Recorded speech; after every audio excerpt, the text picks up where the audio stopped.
You know the old cliche in sport that sometimes fresh faces can rejuvenate a team?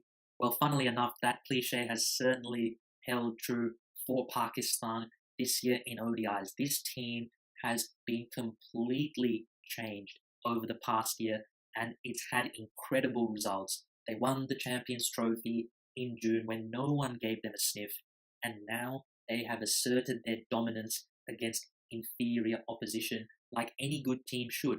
Pakistan are traditionally a mercurial team, an inconsistent team, but in this series, they were ruthless, and I think that bodes well for them moving forward. This team looks really good. There's a lot of young players, and they are building to that 2019 World Cup. I wouldn't be surprised if they go into that as one of the favorites because they are a serious team, Pakistan. But let's look at the changes they have made this year. Junaid Khan and Mohammad Hafiz have come back into the team, and then you have a lot of debuts: Shadab Khan, Ruman Reis, Fakhar Zaman, Imam ul Haq, Usman Khan, and Fahim Ashraf. All those guys have made their ODI debuts this year, and they all look like guys who could be long-term assets for this team. Then, of course, there is the evolution of Hassan Ali, the best bowler in ODI cricket. He's taken 45 wickets in 17 games at an average of 17. He is simply unplayable. It's been incredible to see his rise in the last 6 to 9 months. I remember when Pakistan were playing the New Year's Test at Sydney in Australia, watching him in the nets and thinking, this guy has a bit of zip about him. You don't think he's very quick, but he really gets the ball through.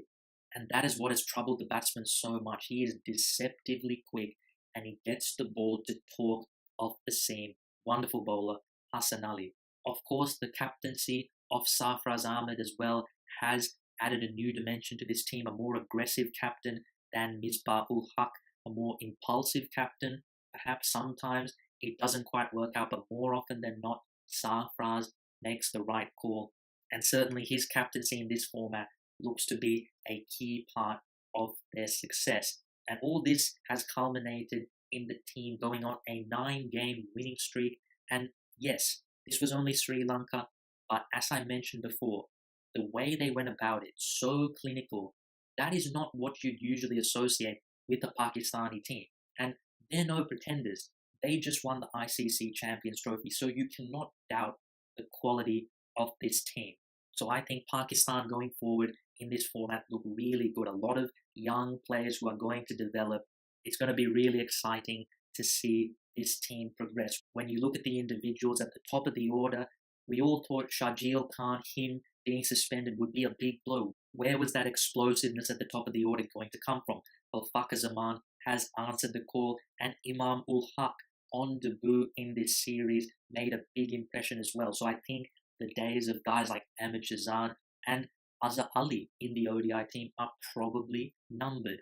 Then the number 3, Babar Azam. What can you say about the guy? In ODI cricket, he's been absolutely incredible in the past year for Pakistan. He's going to anchor that batting lineup for a decade.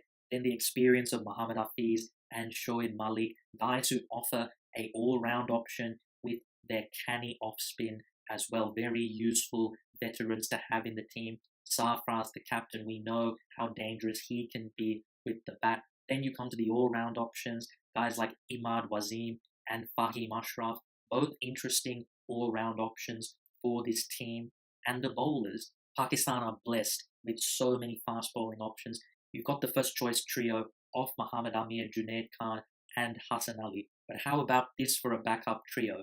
Usman Khan, Ruman Reis, and Wahab Riaz. This bowling attack is completely stacked. It's accurate, it's penetrative, it has variety. Even though there's an awful lot of left-handers there, they all bowl in different ways. And of course, the leg spinner, Shadab Khan, what a talent he is. A teenager still, looks to be a good all-round talent, can clearly bat, and we know how deadly wrist spinners can be in ODI cricket. So Pakistan, they look to have almost all bases covered in this team. A young team, a lot of them still developing at the highest level. So I think this is really exciting for Pakistan fans, and certainly they will have high hopes of lifting the World Cup crown come 2019.